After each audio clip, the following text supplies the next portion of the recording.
Hero bakunze mudacikwa n'ibiganiro byacu. Aka kanya rero tugiye kurebera hamwe uburyo ushobora kongera internal storage ukoresheje telefone yawe. Telefone ya smartphone rwose irabikora kandi umwanya ukiyongera ku buryo bugaragara.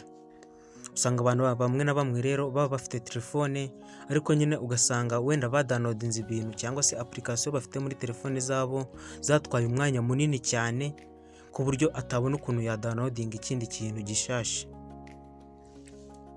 Aka kanya rero ngiye kukwereka uburyo ushobora kongera internal storage ukabasha kuba wa downloading ibindi bintu ukeneye cyangwa se hariho n'ibindi bintu ukeneye gukora ukabasha kuba wabikora. Niba ari ubwa mbere ugeze kuri uyu murongo tuguhaye ikaze.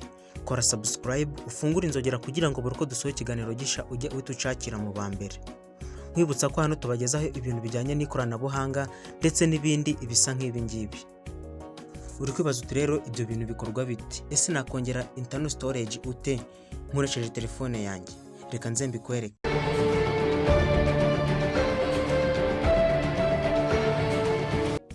Nkuko nimaze kubibabwira rero uraza muri application ufite muri telefone ya zawe ujye hano handitse file hano uhakande, noneho scrolling umanuke ujya hasi urabona hano handitse ngo app hano uhakande.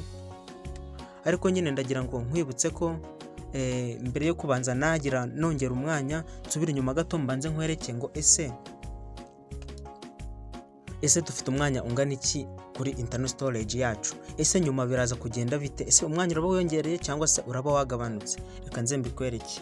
Turasubira inyuma gato tubanze turebe umwanya hano dufite. Urabona hano dufite internal storage ingana na 7.2 GB. Niwo mwanya dusigaje gukoresha. Internal storage yacu ni gutya ingana. Okay, ubwo nyuma yaho nitumara kuongera turaza turebe ngo se byongereye cyangwa se byagabanutse. Reka tuze tubirebe. Urasubira handi kuri app uhakande, tegereze gatoya, urategereza.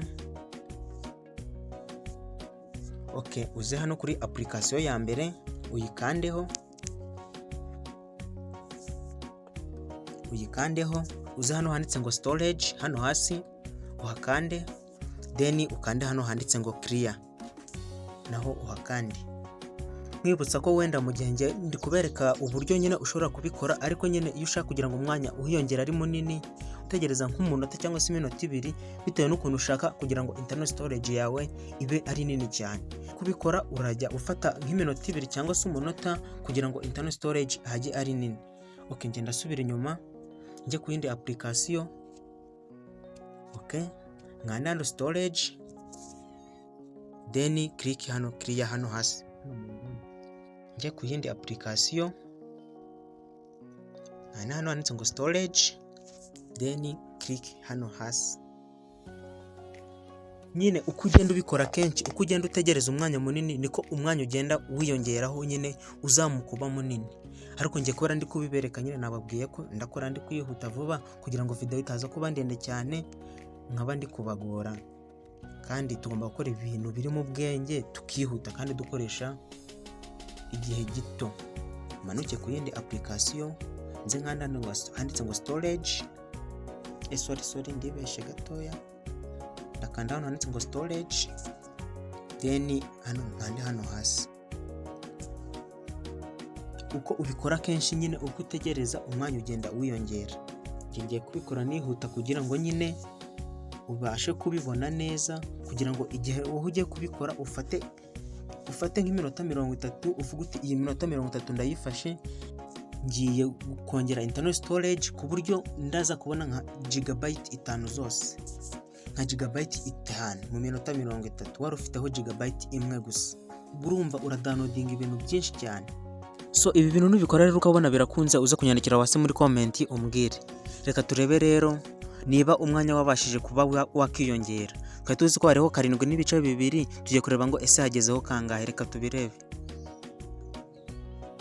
Urabona ko umwanya wacu wabashe kwiyongera kuko urabona ko wiyongereyeho giga 1.2. Hariho 7.2 none hagezeho 8.2 niba mubibona neza. Urabona ko uburyo bwose buri safe, burizewe nta kibazo. So reka iyi video yacu tuyisoreza ahangaha rero, mbizeza yuko wowe wakoze subscribe ugafungura inzogera, video zacu nakagaruka zizajya zikugeraho umunsi ku wundi. Twari kumwe, ndi Mr Felix, Imana ibarinde.